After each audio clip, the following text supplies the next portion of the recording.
Hello everyone, स्वागत है आप सभी का बैंकिंग वाला पर। और ये जो वीडियो डिसाइड किया गया है ये केवल आपके इसलिए है कि लास्ट टाइम जो सिलेबस था इस बार के सिलेबस में क्या डिफरेंस है, क्योंकि काफी सारे बच्चे भ्रमित हैं कि यार क्या आ सकता है क्या आना चाहिए। कुछ अच्छी अच्छी टर्म्स भी यूज की गई हैं, चाहे रीजनिंग के लिए हो चाहे इंग्लिश में हो। तो आइए विस्तार से चर्चा करते हैं कि इस बार क्या कुछ नया देखने को मिलने वाला है। पहले चलते हैं अभिजीत सर की तरफ। सर पहले शायद 2 फेज थे, नहीं पहले 3 फेज थे, इस बार 2 फेज है, तो पहले यहीं से स्टार्ट करते हैं। सर आपने बता ही दिया एकदम पूरी बात। दोस्तों लास्ट टाइम पे 3 फेज था और इस बार 2 फेज हो गया है। सबसे बड़ा चेंजेस ये है मेरे ख्याल से। ठीक, उसके बाद विशाल सर और अरुण सर आप बताने पहले अपने अपने के बारे में, फिर बात करूंगा जीए के बारे में।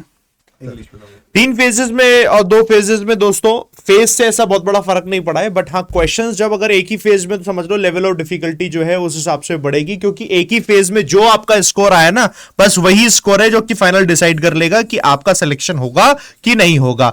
अब फेज 1 में अगर हम देखें सारे सब्जेक्ट्स में जो इंग्लिश में एक चीज लिखी हुई है, ऐसे लिखा हुआ है जनरल इंग्लिश विद, और यहां स्टार लगा हुआ है और लिखा हुआ है कॉम्प्रिहेंशन, है ना। सो असल में क्या है, 50 क्वेश्चन है, पर क्वेश्चन 4 मार्क्स का है, ये सबके साथ में है और 200 मार्क्स आपका इंग्लिश दिलाएगा। तो अब ऐसा नहीं है कि दोस्तों कि प्रीलिम्स लेवल टाइप का आएगा जिससे कि क्या है कि आपने आराम से उसे कर लिया, क्योंकि देखो एक ही फेज है तो ऑब्वियसली ज्यादा कुछ पूछा जाएगा। सिलेबस में दोस्तों करना क्या क्या है, जितने भी हमारे स्पॉटिंग एरर के क्वेश्चंस होते हैं वो स्पॉटिंग एरर के क्वेश्चंस आएंगे ही आएंगे। इसका मतलब यह है कि आपको ग्रामर जो है पूरे तरीके से अच्छे से पढ़नी है। अब ग्रामर में भी पढ़ना क्या है, देखो ग्रामर में हमें जो कंपटीशन में ग्रामर आती है सिर्फ वही पढ़नी है। ऐसा नहीं करना है कि हम ये पढ़ रहे हैं सफिक्स क्या होते हैं, हम पढ़ रहे हैं प्रीफिक्स क्या होते हैं, हमने पढ़ लिया ग्रामर में और दिमाग लगाया, हम कह रहे हैं कि हम ये पढ़ रहे हैं सब्जेक्ट क्या होता है, वर्ब क्या होता है, ठीक है, लेकिन हम ये पढ़ने की जरूरत नहीं कि प्रेडिकामेंट क्या होता है ना। तो हमें वो पढ़ना है जो कि हमारे कॉम्पिटिशन में आता है, जो कि अलग नहीं है, जो कि आप बैंक की तैयारी करो, एसएससी की तैयारी करो, सिमिलर उसी का ही है। इसके अलावा ग्रामर में ना 2 टॉपिक और एक्स्ट्रा हैं जो कि आपने पहले कभी ना कभी पढ़े होंगे। वो है एक्टिव पैसिव वॉइस का, जो कि आपको पढ़ना पड़ेगा, सिलेबस में आपको ध्यान रखना पड़ेगा। दूसरा है दोस्तों इसके साथ में डायरेक्ट इनडायरेक्ट नरेशन का, तो हम नरेशन लिख देते हैं इसके लिए, ठीक है। डायरेक्ट इनडायरेक्ट नरेशन का इसको आपको पढ़ना ही पड़ेगा, ये क्योंकि आपके एग्जाम में या तो डायरेक्ट क्वेश्चन से बन जाएगा या फिर हो सकता है डायरेक्ट क्वेश्चन ना बने तो किसी और फॉर्म में बन जाए। स्पेशली जो इन्होंने स्टार लगाकर कॉम्प्रीहेंशन बोला है, तो यानी कि उस पर ज्यादा फोकस कर रहे हैं जो कॉम्प्रीहेंड करने वाली चीजें हैं। जैसे कि कॉम्प्रीहेंशन की चीजें होती क्या क्या है, मैं यहां पर लिस्ट बनाता हूं। पहला होता है दोस्तों रीडिंग कॉम्प्रीहेंशन, कॉम्प्रीहेंड करने के लिए नंबर 1। दूसरा होता है दोस्तों क्लोज टेस्ट, ये भी आपका कॉम्प्रीहेंशन में आता है। तीसरा आता है दोस्तों रीडिंग पर बेस जितना बने, जैसे कि match the column, match the column के जितने भी क्वेश्चंस आते हैं ये आपके दोस्तों कॉम्प्रीहेंशन में आएंगे। फिर आता है दोस्तों सेंटेंस कनेक्टर, सेंटेंस स्टार्टर्स, तो ये दोनों चीजें सेंटेंस कनेक्टर्स और सेंटेंस स्टार्टर्स, ये क्या हो गया दोस्तों आपके कॉम्प्रीहेंड करने वाले ही क्वेश्चन है। इसके अलावा दोस्तों फिल इन दी ब्लैंक जैसे आते हैं ना, एक तो फिल इन दी ब्लैंक्स होते हैं, वर्ड फिलर्स होते हैं जिसमें वर्ड लिखना होता है, एक फिल इन दी ब्लैंक्स होते हैं जिसमें दोस्तों आपको पैरा फिलर करना होता है, एक फिल इन दी ब्लैंक्स होते हैं जिसमें आपको सेंटेंस फिलर करना होता है। तो ये सारे के सारे आपके कॉम्प्रीहेंशन में ही आए, किसी और में नहीं, कॉम्प्रीहेंशन में आए। तो फिलर के जो सारे टाइप्स आते हैं वो कॉम्प्रीहेंशन में आए हैं। अब स्पेशली इन्होंने यहां पर बुलाए कि ये आएंगे क्वेश्चन, तो इसका मतलब इनका वेटेज यहां पर ज्यादा होने वाला है। अब याद करने के लिए वोकैबुलरी जो है, वोकैबुलरी में देखो क्या क्या याद करना पड़ेगा आपको। होमोफोन्स ये याद करने पड़ेंगे आपको, होमोनियम्स जो होते हैं ये याद करने पड़ेंगे आपको, वन वर्ड सब्स्टिट्यूशन याद करने हैं, ईडियम्स याद करने, फ्रेजल वर्ब याद करने, which is not a different thing, जो आप रेगुलर पढ़ रहे होते हैं बस वही चीजें हैं जो कि आपको पढ़नी है। अब पढ़नी कैसे है, क्या क्या पढ़नी है, इसके लिए भी रेगुलरली यूट्यूब पर मैंने क्लास आपकी स्टार्ट कर दी है, दोपहर 12 बजे आप उसे कंटिन्यू देखना शुरू करो।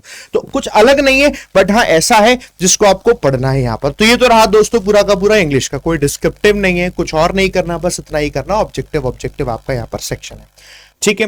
हाँ अब रीजनिंग में पुनीत सर आपको बताएंगे क्या क्या आपको पढ़ना है। तो दोस्तों जैसे कि विशाल सर ने इंग्लिश में बताया, तो रीजनिंग में सबसे पहले तो नाम ही देखकर कुछ लोग कंफ्यूज हो गए होंगे, जनरल एप्टीट्यूड। तो सबसे पहले तो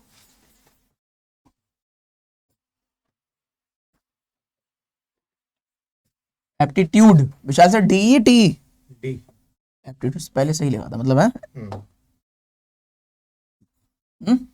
डी ना। तो दोस्तों जैसे कि जनरल एप्टीट्यूड एग्जाम में क्वेश्चन आने वाले 30, और हर क्वेश्चन का वेटेज है 4 मार्क्स, तो टोटल 120 नंबर का है ये आपका रीजनिंग। ठीक, इसमें क्या क्या आने वाला है, चाहे मैं बैंक की बात करूं, एसएससी की बात करूं, स्टेट लेवल की बात करूं, तो पहले मैं आपको सभी के लिए क्लियर करता हूं कि कहां पर डाउट तो रखना ही नहीं है।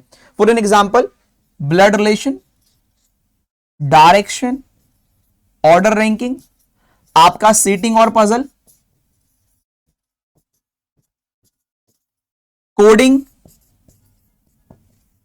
अल्फाबेटिकल सीरीज, ठीक है, स्लॉग्स, ये आपके वो टॉपिक हैं जो हर एक एग्जाम में आते ही आते हैं। और लॉजिकल रीजनिंग, एलआर लॉजिकल, जिसमें कि चाहे वो बैंक हो या एसएससी हो, अजम्पशन, आर्ग्यूमेंट, कंक्लूजन, ये फिक्स है। तो ये तो हर एक जगह का पैटर्न है, जो आप बैंकिंग हो, एसएससी हो, रेलवे हो, स्टेट एग्जाम हो, ठीक है, मैट हो, कैट हो, सब जगह ये आना ही आना है।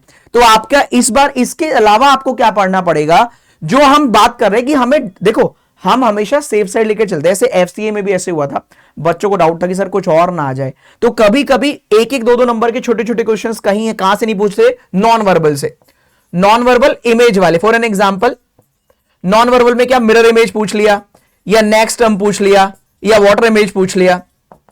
ये टॉपिक जो है ना, जिसे यहां पर आपको पढ़ने में समय लगता है, ये टॉपिक ही 10-10, 15-15 मिनट के होते हैं। Mirror image, water image, clock, calendar, dice, ये वो टॉपिक है। या जो लॉजिकल वाला पोर्शन है वो तो खैर वहां से भी कम हो जाएगा। ये वो पोर्शन होगा जो हम कवर करेंगे, और हार्डली इनमें ना 15-15, 20-20 मिनट लग रहे होंगे। मिरर इमेज, वाटर इमेज, या आपका क्लॉक हो गया, कैलेंडर हो गया, थोड़ा सा बड़ा टॉपिक है क्लॉक कैलेंडर, थोड़ा समझने में टाइम लगेगा। डाइस भी बहुत छोटा सा टॉपिक है। और या फिर हमने सीखा नेक्स्ट टर्म क्या होती है, सीरीज वाले क्वेश्चन जो मैथ्स वाले आते हैं कभी कभी यहां पे देखने को मिल जाते हैं एसएससी में। तो ये सारा है एसएससी वाला और बैंक वाला सिलेबस।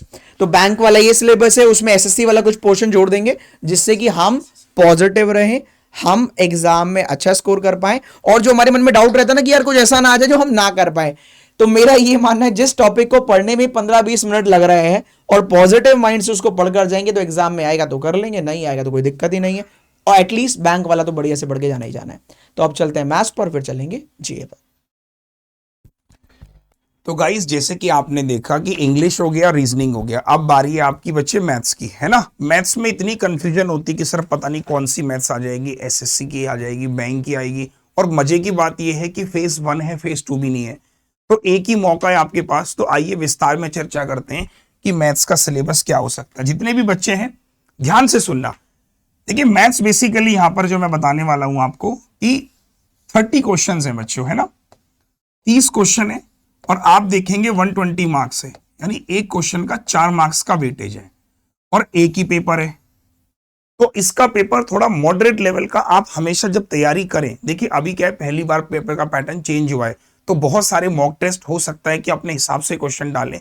तो आप किसी किसी मॉक टेस्ट पे भी ये भरोसा ना करें कि यही पैटर्न बिल्कुल आ रहा है, सबके लिए बिल्कुल नया है, हर कोई इसमें एक्सपेरिमेंट करेगा। बीइंग अ टीचर मेरा आपको क्या कहना है कि जिन टॉपिकों को मैं लिख रहा हूं, इनकी आप लिस्ट तैयार कर लीजिए कि क्या क्या आपके पास पूछा जाएगा, लेकिन जो टॉपिक मैं लिख रहा हूं इन्हीं से आएगा बस। तो सबसे पहले हो गया सिंप्लीफिकेशन। सिंप्लीफिकेशन में बेसिकली क्वेश्चन बनेंगे बेस्ड ऑन बॉड मास, ठीक है, जितना भी आपका बॉड मास है उस पे सारे के सारे प्रैक्टिस कर लीजिए। दूसरा आपका क्वेश्चन बन सकता है बच्चों अप्रोक्सीमेशन। अप्रोक्सीमेशन पे क्वेश्चन कैसे बन सकते हैं, आपको पता ही है कि अप्रोक्सीमेशन लगभग वैल्यू सिंप्लीफिकेशन का ही छोटा भाई है। तीसरा आ सकता है आपके पास नंबर सीरीज। जितने टॉपिक में लिख रहा हूं उसको एक नोटबुक पे लिख लीजिएगा, ठीक है। नंबर सीरीज में भी क्या बनेगा बच्चों, मिसिंग आ सकती है या फिर बच्चों रॉन्ग आ सकती है, क्योंकि अगर इसका फेज 1 ही है, फेज 2 नहीं है, मतलब मेंस नहीं है, तो हो सकता है कि कोडेड भी आ जाए। अभी कोडेड नंबर सीरीज क्या होती है, जिसमें आपको कुछ कोड दे दिया। अगर आप मुझे YouTube पर फॉलो करते हैं सुबह 10 AM पर, तो आपने मेरे सेशन जरूर देखे होंगे, नहीं देखे होंगे तो उनको देखना स्टार्ट कीजिए। वहां पर मैंने कुछ सवालों का जिक्र किया है जो कोडेड नंबर सीरीज की फॉर्म में होते हैं। इसके अलावा चौथा टॉपिक है बच्चों आपका क्वाड्रेटिक इक्वेशन। क्वाड्रेटिक इक्वेशन जो आएगा आपका बेसिक भी आ सकता है, फैक्टर ब्रेकिंग कॉन्सेप्ट आ सकता है, sum of roots, product of roots करके क्वेश्चन बन सकता है। पांचवा टॉपिक आप लिखिएगा इसमें HCF एंड LCM, कि HCF LCM पे सवाल बन सकता है। छठा लिखिएगा डिविजिबिलिटी। डिविजिबिलिटी पर क्वेश्चन इसमें बन सकता है कि यार ये डिविजिबिलिटी इससे डिविजिबल है और उसमें कुछ वेरिएबल लगा दे। सातवां इसमें क्वेश्चन बन सकता है नंबर सिस्टम। नंबर सिस्टम में लाइक बेसिक नंबर सिस्टम आपके साथ में पूछा जा सकता है, इसके लिए आप खुद को तैयार करेंगे। 8वां टॉपिक बच्चों इसमें आता है एलजेब्रा। एलजेब्रा में क्यों बोल रहा हूं, उसका रीजन है एलजेब्रा बिल्कुल बेसिक लेवल, आप इसमें ऐसा नहीं कि एसएससी एडवांस लेवल, एलजेब्रा के बेसिक लेवल फॉर्मूले बेस्ड एलजेब्रा, ठीक है, जिसमें आप देखेंगे कि क्वेश्चन कुछ बहुत सारे मैं कराऊंगा भी, हालांकि एलजेब्रा की प्रैक्टिस आपको। इसके अलावा कितने टॉपिक हो गए बच्चों, 8 टॉपिक। टॉपिक नंबर 9 आपका हो जाएगा इसमें परसेंटेज, तो परसेंटेज से सवाल जरूर मिलेगा आपको। 10वां टॉपिक आप लिख लीजिएगा इसमें प्रॉफिट लॉस, ठीक है बच्चों, और 11वां टॉपिक आप इस पे लिखिएगा एसआईसीआई, एसआईसीआई पे क्वेश्चन बनेगा। 12वां टॉपिक लिखिएगा आप इसमें मिक्सचर और रेशियो, ठीक है, रेशियो और मिक्सचर पे सवाल बनेगा, रेशियो एंड मिक्सचर रिप्लेसमेंट, ठीक है, तो इस पे सवाल जरूर मिल सकता है आपको, रेशियो और मिक्सचर रिप्लेसमेंट पे। इसके अलावा बच्चों टॉपिक नंबर 13 आप लिखिएगा इसमें एज पे सवाल मिल सकता है आपको। एज के अलावा बच्चों आपको एवरेज पे भी सवाल देखने को जरूर मिलेगा। 14वां टॉपिक आपका आ सकता है टाइम एंड वर्क, ठीक है, टाइम एंड वर्क के अलावा बच्चों आपको पाइप एंड सिस्टम पे भी सवाल देखने को मिलेगा। टाइम एंड वर्क पढ़ें तो पाइप एंड सिस्टम को भी आप साथ ही साथ कर लें। 15वां टॉपिक आपको इसमें देखने को मिल सकता है पार्टनरशिप, ठीक है, पार्टनरशिप पे सवाल देखने को मिल सकता है। टॉपिक नंबर 16 आपको मिलेगा इसमें speed time and distance, speed time distance, ठीक है बच्चों, और इसके अलावा क्वेश्चन आ सकता है 17वां ट्रेन से आ सकता है, और बच्चों या फिर आपका बोर्ड से आ सकता है। इसके अलावा 18वां टॉपिक आपको मेंसुरेशन, आपको मैथ्स में लग रहा होगा सर इतने सारे टॉपिक हैं, तो लिटरली मैं आपको सच बताऊं कि मैथ्स का सिलेबस काफी वाइड है बच्चों, इसलिए आपको इसमें मैं बोल रहा हूं कि आप कोई भी सेशन मिस ना करें। यूट्यूब का मतलब कोई भी सेशन जो सुबह 10 बजे हो रहा है बिल्कुल मिस नहीं करना है आपको, ठीक है। अब इसके बाद भी सेशन खत्म नहीं होता है, नंबर्स मेंसुरेशन के बाद प्रोबेबिलिटी थोड़ी बहुत आ सकती है, बट थोड़ी चांसेस मुझे कम लग रहा है प्रोबेबिलिटी का, मैं लिख दे रहा हूं सेफ साइड के लिए कि प्रोबेबिलिटी, ठीक है, कि प्रोबेबिलिटी भी आप जरूर पढ़ लें। अब इसमें इसके अलावा जो चीजें एक्स्ट्रा हैं जैसे कि डीआई, डीआई जरूर आएगी क्योंकि चाहे बैंक हो चाहे एसएससी हो डीआई जरूर आती है। उसके अलावा बच्चों आपकी केसलेट डीआई, ठीक है, केसलेट डीआई। इसके अलावा बच्चों थोड़ा बहुत हम लोग क्या करेंगे, 2-3 टॉपिक हम एक्स्ट्रा पढ़ लेंगे जैसे कि ज्योमेट्री, ठीक है, क्योंकि अगर थोड़ा बहुत हमें लगेगा कि भाई एसएससी के 2-4 सवाल पूछने की कोशिश कर रहा है तो हम ज्योमेट्री भी पढ़ लेंगे, और साथ ही साथ हम इसमें ट्रिग्नोमेट्री को भी थोड़ा सा कवर करेंगे, ठीक है, फंडामेंटल जिसको मैं बोलता हूं, और ज्योमेट्री ट्रिग्नोमेट्री, इसके अलावा हाइट एंड डिस्टेंस उसी में आ जाएगा, ठीक है, या इसको इसी में लिखने की जरूरत नहीं है। तो ज्योमेट्री हो गया, ट्रिग्नोमेट्री हो गया, ये हम कवर कर लेंगे। एलजेब्रा शायद मैंने लिख ही दिया है, तो तकरीबन इतने टॉपिक्स हैं जो आपको इस पे पढ़ने हैं बच्चों। तो मैथ्स के लिए आपको स्ट्रेटेजी क्या रखनी है कि पिछली बार जो था वो बैंकिंग का पैटर्न था। बैंकिंग के पैटर्न की खास बात ये कि आपका पहले प्रीलिम्स हुआ, तो प्रीलिम्स में मेजोरिटी में सेक्शन स्पीड मैथ्स और डीआई का आ गया, तो प्रीलिम्स निकल गया, चलो भाई मेंस में काम करते हैं। यहां पर आपको एक ही मौका मिलेगा, आप कैसे पढ़ना स्टार्ट कीजिए, आप टॉपिक अपने रिवीजन करना स्टार्ट कीजिए कि आज मैं सिंप्लीफिकेशन लेके बैठा खत्म हो गया, आज मैं ये लेके बैठा खत्म हो गया। ऐसे करके इनका डेली का एक चार्ट बनाइए कि हर दिन मुझे एक टॉपिक को कंप्लीट करना है। इसकी प्रैक्टिस करने के लिए, इस पे मिसलिनियस क्वेश्चन करने के लिए जो मैंने आपको लाइव क्लासेस का टाइम बताया है नोट कर लीजिएगा। अगर आप तैयारी कर रहे हैं सुबह 10 बजे तो लाइव 10 AM आपको क्लास करनी है। इसके अलावा क्वांट अपडेटर का PDF है वो आप लगाएंगे। तो ये 2 सोर्स है जिनको आपको फॉलो करना है इन तैयारियों के लिए। क्वांट अपडेटर का PDF टेलीग्राम पे मिल जाएगा, लाइव 10 AM की क्लास नथिंग, ठीक है भाई। तो ये सारा का सारा, अगर आपको लगता है कि मुझे टॉपिक वाइज भी पढ़ना है तो जिस टॉपिक में दिक्कत आ रही है उस टॉपिक के आगे लिख दीजिए by Arun sir. For an example आपको प्रॉफिट लॉस पढ़ना है तो दिस बाय अरुण सर, आपको प्रॉफिट लॉस पे मेरा लेक्चर मिल जाएगा, ठीक है। तो ये हुआ मैथ्स का पूरा 30 क्वेश्चन। स्क्रीनशॉट ले लीजिए, कहां से क्या पढ़ना है वो सब मैंने विस्तार में बता दिया है। अभिजीत सर आ जाइए। सर पेन दोस्तों, अब इसके बाद अगर बात करें तो सबने अपनी बातें कर ली, और अब हम अगले नेक्स्ट पॉइंट की बात करें, GS की बात करेंगे। देखिए, तो एक बात समझिए कि ये एग्जाम EPFO का, तो ये फाइनेंशियल सेक्टर का एग्जाम है। हाँ, तो एक बात थोड़ा सा हमें समझना पड़ेगा कि हमारे एग्जाम में कैसे क्वेश्चन बनेगा। दोस्तों आपने देखा होगा तो उसमें लिखा हुआ है GA, है ना, और दोस्तों क्या लिखा हुआ है, एंड GK दोस्तों लिखा हुआ है ना।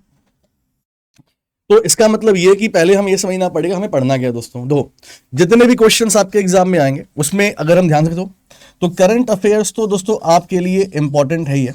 करंट अफेयर्स इसका सबसे बड़ा वेटेज होगा एग्जाम में दोस्तों, सबसे बड़ा वेटेज होगा एग्जाम में, ठीक। और करंट अफेयर्स की बात करें तो करंट अफेयर्स में भी आपको ध्यान देना पड़ेगा, बिकॉज यहाँ पे हम लोग APFO की बात कर रहे हैं, है ना।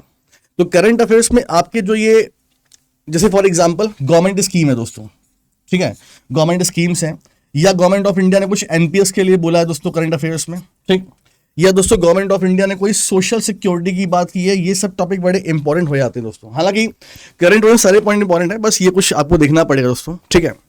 अब दोस्तों अगर हम बात करें स्टैटिक जीए की, तो क्या हमारे एग्जाम में स्टैटिक जीए आएगी? जी हाँ, बिल्कुल आपके एग्जाम में आएगी। और दूसरा बड़ा पोर्शन आपका यही होगा, सबसे बड़ा पोर्शन आपका करंट अफेयर्स का होगा, और दूसरा बड़ा पोर्शन स्टैटिक जगह दोस्त होगा, जिसमें दोस्तों नेशनल पार्क हो गया आपके, इंटरनेशनल ऑर्गेनाइजेशन हेडक्वार्टर दोस्तों हो गया आपके, उसके अलावा किसी ऑर्गेनाइजेशन का हेडक्वार्टर जो डोमेस्टिक लेवल पे है दोस्तों, स्टेडियम हो गया आपका, नदियां होंगे दोस्तों आपके, डांस हो गए, है ना, ये सब आप डांस आता है हमेशा, ये सब आपके एग्जाम में पूछा जाएगा दोस्तों, ठीक है। अच्छा, अब एक क्वेश्चन दो बच्चे पूछ रहे हैं हमेशा दोस्तों कि सर जीएस कैसे पढ़ना है, मतलब कि जो ये हम बात करते हैं जीएस की, क्या वो आएगा? जी हाँ, वो आएगा दोस्तों। तो जीएस में सबसे बड़ा सेक्शन किसका होगा? सबसे बड़ा सेक्शन दोस्तों इकोनॉमी का होगा, इकोनॉमी का। ऐसा क्यों दोस्तों?